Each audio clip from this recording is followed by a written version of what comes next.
For today's vlogs guys, ay magluluto tayo guys ng ginataang papaya for lunch with sardinas guys. Tara, let's go guys. Papakita ko sa inyo ang aking papaya. Yan na yung ating papaya guys na hiniwa. 2 peraso yan. And then meron na yung dyang gata guys na merong nilagyan natin ng bawang at saka sibuyas. At ngayon tatakman lang natin yan hanggang sa maluto bago natin ilagay yung sardinas at saka yung malunggay at saka yung huling gata. Ayan, palalambutin muna natin yan guys.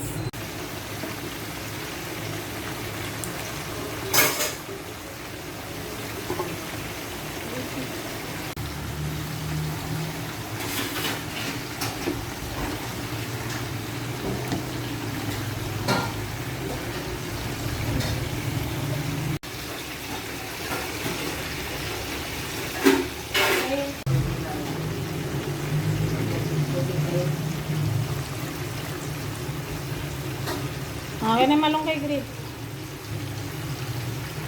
Ilagay mo. Ilagay mo na. Ayan, ilalagay na natin ang ating malunggay.